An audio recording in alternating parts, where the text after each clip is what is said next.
ہمارے ہاں بلکہ ہر مسلم کلچر میں اب یہ چیز آ گئی ہے کہ ہمیں نا بہت بہادری آ گئی ہے، اللہ تعالیٰ کے بہاف پہ بات کرنے کی بہادری۔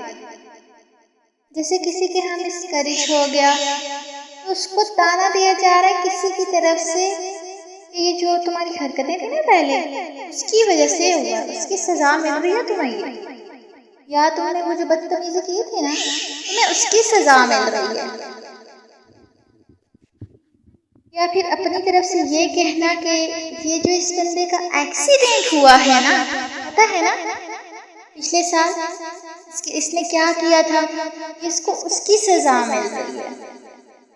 اچھا جی، تو آپ کو غیب سے خبر آئی ہے کہ کون سے گناہ کی کون سی سزا ہے، اور آپ کی اتنی جرأت کہ آپ اللہ تعالیٰ کے غیب کے اعمال پر اتنا عبور ہے آپ کو کہ آپ نے کسی کے بارے میں کہہ دیا کہ اس عمل یا اس روحانی غلطی کا اصل نتیجہ غیب سے ہو کہ یہاں پر یہ آ رہا ہے، ان دونوں کا یہ کنیکشن ہے۔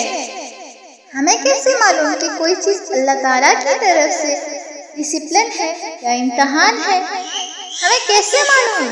اور جو اللہ تعالیٰ کے بہاف پہ ایسی بات کرتے ہیں، اس کے بارے میں اللہ تعالیٰ نے کیا کہا ہے، یہ میں ایک آیت کا ترجمہ کوٹ کروں گی۔ اس سے زیادہ غلط کرنے والا یا ظلم کرنے والا کون ہو سکتا ہے کہ جو اللہ تعالیٰ کے اوپر اپنا جھوٹ چڑھائے۔ یہ جھوٹ چڑھانا ہی ہے اللہ کی طرف منسوب کرنا، اللہ کی طرف منسوب کرنا وہ بات جو آپ کی ججمنٹ ہے، آپ کو تسلی ہو رہی ہے یہ کہہ کے کہ اسے اللہ کی طرف سے سزا مل رہی ہے، اور آپ نے اس کو خدا سے منسوب کر دیا۔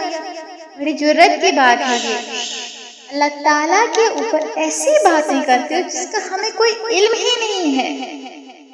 یہ بہت کامن ہو گیا ہے، ہر انسان دوسرے کو یہ چیز بول رہا ہوتا ہے۔ یہ پتہ ہے اللہ کا عذاب ہے، ایسے کہتے ہیں نا ہم دوسروں کو، یہ سراسر غلط ہے۔ اور ہوتا کیا ہے، جو سن رہا ہوتا ہے نا یہ بات، وہ اصل میں سن کے وہ بھی اس چیز کو ماننا شروع کر دیتا ہے کہ شاید یہ جو کہہ رہے ہیں صحیح کہہ رہے ہیں، یہ اللہ تعالیٰ کی طرف سے عذاب ہی ہے، اس لیے مجھ پہ یہ مصیبت آ رہی ہے، اس لیے مجھے یہ تکلیف مل رہی ہے۔ تو جس فتنے میں انسان پڑ جاتا ہے کہ شاید مجھ پہ اللہ تعالیٰ کا عذاب آ رہا ہے، اس کی اصل جڑ کیا ہوتی ہے نا، کسی نے یہ جاہلانہ بات کی ہوتی ہے اور اس کا یہ نفسیاتی اثر ہو جاتا ہے اس انسان پر، پھر وہ یہ سمجھنے لگ جاتا ہے کہ یہ شیطان اس پہ نا وسوسے ڈال دیتا ہے، اس کے اندر آگے وسوسہ کر دیتا ہے کہ واقعی اللہ تعالیٰ تم سے نفرت کرتے ہیں، تم پر لعنت ہے، اس لیے تمہارے ساتھ یہ چیزیں ہو رہی ہیں۔ تو اس چیز سے ہمیں اوائڈ کرنا چاہیے، یہ باتیں نہیں کرنی چاہیے۔ ہم ہوتے کون ہیں یہ باتیں کرنے والے؟ ہماری اپنی حیثیت کیا ہے؟